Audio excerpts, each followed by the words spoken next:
Shalom Bapak Ibu Saudara, selamat pagi. Hari ini kita patut bersyukur karena kita boleh berjumpa kembali di ibadah online hari ini. Kita akan sama-sama memuji dan memberikan syukur kita melalui ibadah kita di hari ini. Kita mau siapkan hati kita untuk memuji dan menyembah Tuhan.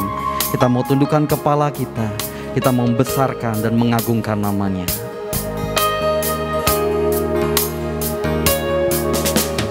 Ku tak dapat lupakan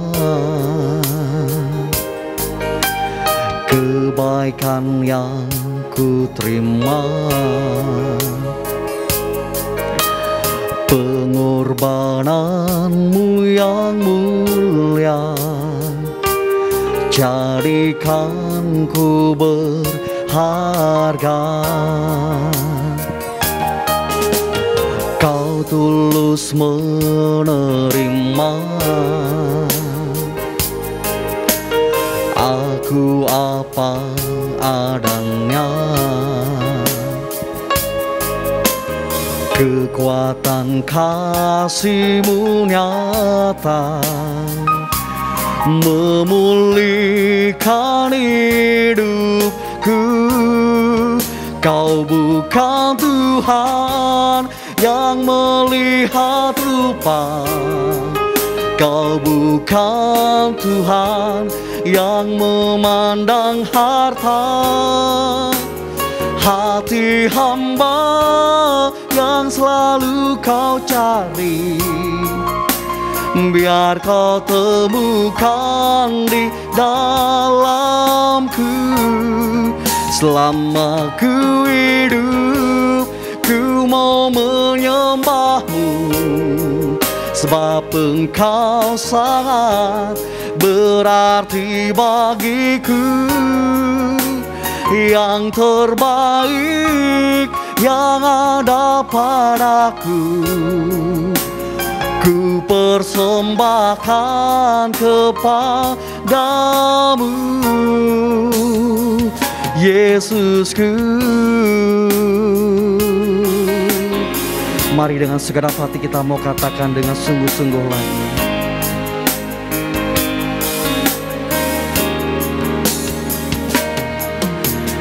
Kau tulus menerima aku apa adanya. Kekuatan kasih-Mu nyata memulihkan hidupku. Kau bukan Tuhan yang melihat rupa, Kau bukan Tuhan yang memandang harta. Hati hamba yang selalu Kau cari, biar Kau terbuka di dalamku. Selama ku hidup, ku mau menyembah-Mu, sebab Engkau sangat berarti bagiku. Yang terbaik yang ada padaku, ku persembahkan kepadamu. Kau bukan Tuhan yang melihat rupa, Kau bukan Tuhan yang memandang harta. Hati hamba yang selalu Kau cari, biar Kau terbuka di dalamku. Selama ku hidup, ku mau menyembah-Mu, sebab Engkau sangat berarti bagiku. Yang terbaik yang ada padaku, ku persembahkan kepadamu, Yesusku.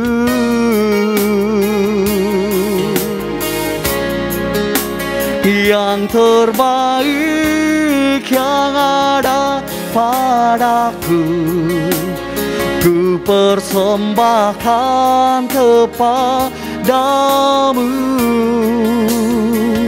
Yesusku.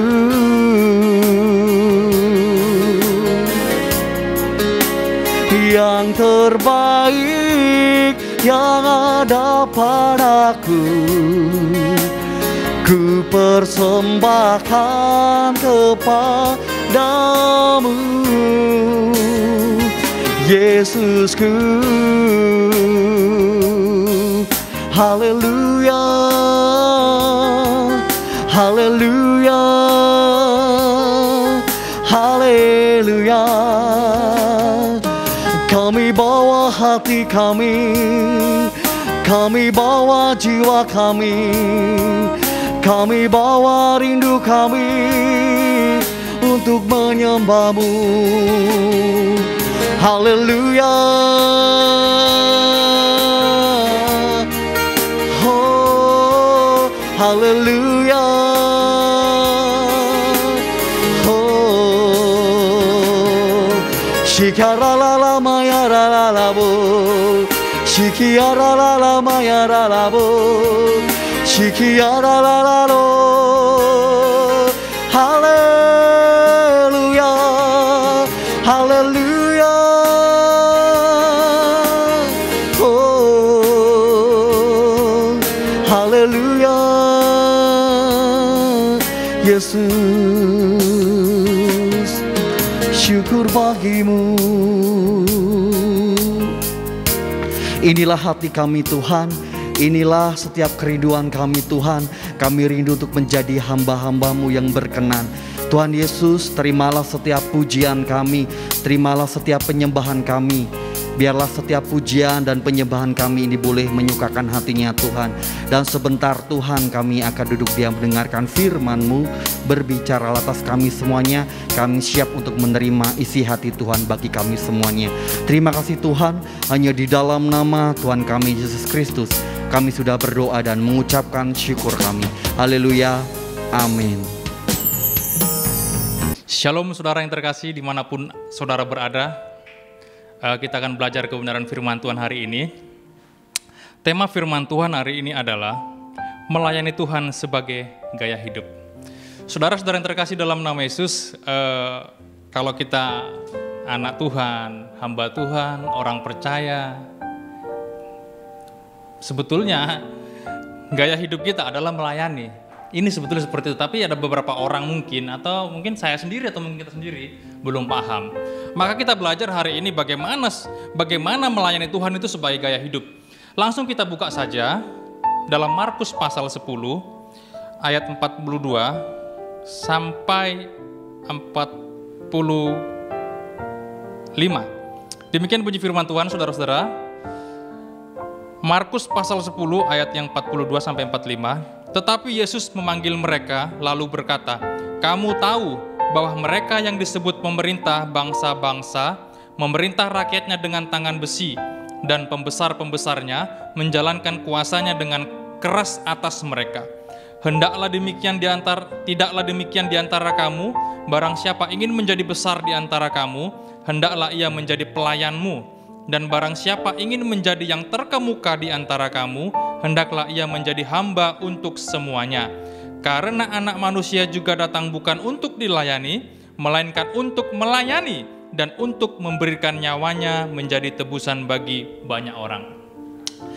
Saudara yang terkasih dalam nama Yesus, melayani Tuhan sebagai gaya hidup, apa atau bagaimana yang harus kita lakukan di dalam kita melayani itu sebagai gaya hidup. Nah, ada 2 poin. Yang pertama saudara, mari kita lihat ayat yang 43, demikian bunyi firman Tuhan. "Tidaklah demikian di antara kamu, barang siapa ingin menjadi besar di antara kamu, hendaklah ia menjadi pelayanmu." Nah, untuk kita menjadikan pelayanan sebagai gaya hidup, poin yang pertama adalah menjadi pelayan. Luar biasa saudara-saudara terkasih. Untuk kita melayani Tuhan sebagai gaya hidup, poin yang pertama adalah menjadi pelayan. Kalau kita belajar konteks perikop ini, sebetulnya konteksnya pada waktu itu di kitab ini adalah bahwa Yakobus dan Yohanes ingin ada di sebelah kanan dan kiri Tuhan Yesus di kemudian hari atau di surga. Tetapi Tuhan tidak menjawab ya apa tidak. Tetapi apa yang Tuhan jawab, ayat 35 dan seterusnya, nanti saudara bisa baca sendiri, intinya adalah untuk menjadikan gaya hidup melayani Tuhan adalah bukan dengan ambisi. Coba perhatikan ayat 35. Lalu Yakobus dan Yohanes anak-anak Zebedeus mendekati Yesus dan berkata kepadanya, Guru, kami harap supaya engkau kiranya mengabulkan suatu permintaan kami. Ini ada misi ambisi di sana ya. Jawabnya kepada mereka, apa yang kamu kehendaki aku perbuat bagimu? Lalu kata mereka, perkenankanlah kami duduk dalam kemuliaanmu kelak, yang seorang lagi di sebelah kananmu dan yang seorang di sebelah kirimu. Perhatikan ayat yang selanjutnya itu bahwa ke-10 murid-muridnya juga marah pada waktu itu. Nah, Yakobus dan Yohanes dia ingin di kemudian hari mereka ada di sebelah kanan dan kiri. Mereka memiliki ambisi. Wah, itu tidak diperkenankan Tuhan. Kalau kita ingin menjadikan pelayanan, melayani Tuhan sebagai gaya hidup, bukan dengan ambisi. Perhatikan itu. Ya, melayani Tuhan bukan dengan ambisi. Memang beda tipis ambisi dengan misi, ya toh. Tetapi yang jelas, kalau kita melayani Tuhan punya karakter seperti Yakobus dan Yohanes tadi, itu salah. Belum kita sudah pingin di sorga memerintah bersama dengan Tuhan. Wah, itu sangat salah. Saudara-saudara yang terkasih dalam nama Yesus Kristus, ada berapa banyak orang yang kita jumpai, mereka melayani Tuhan bukan karena punya hati melayani, tapi karena ambisi. Mereka melayani Tuhan bukan karena punya hati melayani, tapi karena popularitas. Wow, banyak saudara-saudara. Wah, enak dang gereja pelayanan, enak cewek ayu-ayu, nang gereja pakaian rapi-rapi, wah enak pelayanan, nang gereja ngene, wah pokoknya enak deh melayani, mesti ngene, malah ngene koncone akeh ngene, bukan seperti saudara. Tuhan tidak suka seperti itu. Kalau kita ingin melayani Tuhan, Tuhan melihat hatimu, bukan melihat ambisimu. Dan Tuhan menjawab apa? Tuhan kasih perbandingan loh saudara-saudara. Perbandingannya di sini. Coba baca saudara-saudara. Perbandingannya di ayat yang ke-42. Kamu tahu bahwa mereka yang disebut pemerintah bangsa-bangsa, memerintah rakyatnya dengan tangan besi, dan pembesar-pembesarnya menjalankan kuasanya dengan keras atas mereka. Nah itu saudara, jangan kita ingin melayani, ingin menjadi hamba, ingin kita menjadi orang yang besar, tapi kita tidak punya hati melayani. Beda loh ya, pelayanan dengan melayani beda. Orang pelayanan bisa saja pelayan kemana-mana, ikut kemana-mana, pingin menjadi pengkhotbah, pingin segala macam. Tapi kalau tidak punya hati untuk melayani, susah. Makanya Mother Teresa itu luar biasa, namanya besar. Tapi apa yang terjadi sebelumnya? Dia melayani dulu. Bukan karena pelayanan, tapi dia melayani, makanya dia besar. Perhatikan ayat 42. Barang siapa ingin menjadi besar di antara kamu, hendaklah ia menjadi pelayanmu. Ini real saudara-saudara. Kalau kita ingin menjadi besar, kita menjadi pelayannya. Jadi murid-murid pada waktu itu yang ke-10 juga marah. Kalau saudara baca ayat selanjutnya, marah. Emang lu saja yang pingin ke sana, gue juga pingin. Mereka juga punya ambisi yang sama ternyata. Saudara-saudara yang terkasih dalam nama Yesus, untuk kita menjadikan pelayanan sebagai gaya hidup, perhatikan ini, perhatikan, penting sekali. Jangan karena ambisi. Jangan karena ambisi. Jangan karena, jadi kalau saya melihat kalau ada orang yang terlalu ambisi melayani, wah pokoknya kalau saya punya gereja, semua harus full band. Kalau punya gereja harus ada mobil antar jemput. Kalau saya punya gereja bukan seperti itu. Punya enggak hati melayani dulu, jiwa-jiwanya dirawat dulu. Bukan langsung wah pengen, itu ambisi namanya, gitu. Jadi kalau kita ingin menjadikan pelayanan menjadi gaya hidup, punyalah hati yang melayani. Jangan ambisi seperti Yakobus dan Yohanes tadi. Pingin ada di sebelah kanan kiri Tuhan Yesus kelak nanti. Wah, saudara-saudara, ini menjadi poin penting bagi kita. Siapapun saudara, apapun bidang pelayananmu, aser kah, kolektan kah, flag kah, apalah itu, penginjilan kah, pengkhotbah kah. Jadi jangan minder apapun pelayananmu. Semua pelayanan di mata Tuhan sama. Intinya ada nggak hati yang melayani? Bukan karena pelayanan kita dipakai Tuhan luar biasa, bukan. Tapi hati yang melayani, ini yang paling penting. Kalau kita punya hati yang melayani, Tuhan suka itu. Tapi kalau kita punya hati cuman pelayanan, tidak punya hati yang melayani, pingin jadi bos di gereja, pingin jadi bos, pingin menjadi pelayan yang wow.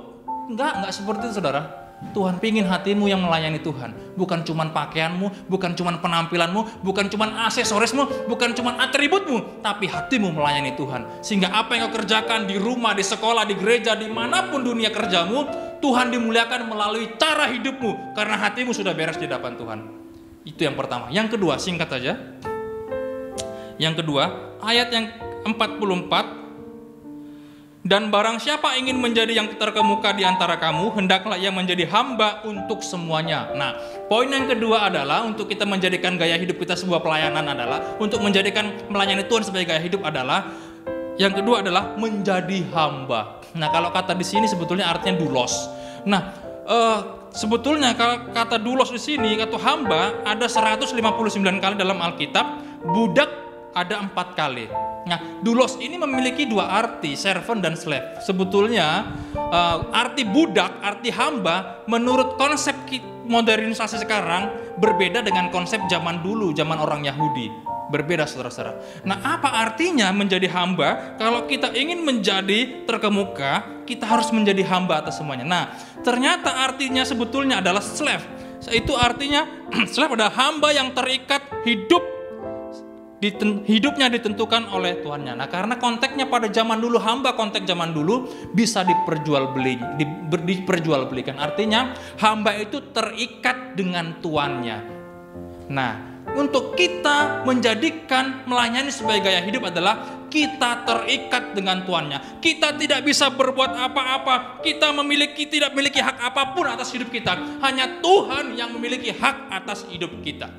Kita terikat dengan Tuhan. Jadi saudara, kalau kita melayani dimanapun kita berada, apapun bidang pelayanan kita sudah terikat dengan Tuhan. Jangan sekali-kali mencuri kemuliaan Tuhan. Jangan sekali-kali kita pingin nama kita yang terkenal. Tidak, tapi Tuhan yang dikenal.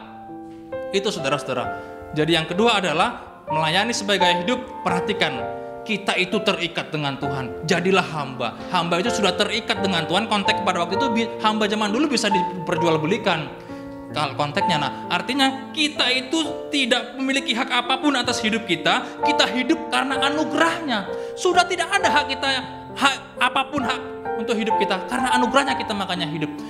Kita ada ini oleh karena anugerahnya. Kita sudah terikat dengan Dia. Jadi kita tidak bisa lagi mencuri kemuliaan Tuhan. Jadi artinya apapun pelayananmu, apapun yang kau lakukan dalam melayani Tuhan, jangan sekali-kali engkau mencuri kemuliaannya. Karena apa? Karena engkau sudah terikat dengan Tuhan. Karena kita sudah terikat dengan Tuhan, hidup kita sudah terikat dengan Tuhan, makanya apapun yang kita kerjakan melayani Tuhan, ingat baik-baik. Hidup kita sudah terikat dengan Tuhan. Segala kemuliaan hanya bagi Tuhan. Segala hormat hanya bagi Tuhan. Apapun yang kita kerjakan, menolong orang kah, memberi orang kah, apalah itu ya, bentuk pelayanan kita di bidang sosial kah, di bidang multimedia kah, di bidang apapun pelayanan itu, ingat baik-baik, kita sudah terikat dengan Tuhan. Intinya hanya untuk memuliakan Tuhan. Inilah yang menjadi gaya hidup kita setiap hari, supaya Tuhan dipermuliakan. Tuhan Yesus memberkati. Mari kita berdoa. Kami bersyukur hari ini firman-Mu telah disampaikan, seberapapun kami dapat mengerti, dimanapun umat-umat yang melihatnya Tuhan, terus Roh Kudus menerjemahkannya pribadi lepas pribadi, sehingga ketika kami dalam dunia pelayanan dimanapun, kami menjadikan hidup kami sebagai hamba di hadapan Tuhan. Kami menjadikan hidup kami sebagai pelayan di hadapan Tuhan, memiliki hati yang benar-benar melayani Tuhan, sehingga apapun yang kami kerjakan, Tuhan, nama-Mu dipermuliakan. Dalam nama Yesus, haleluya, amin.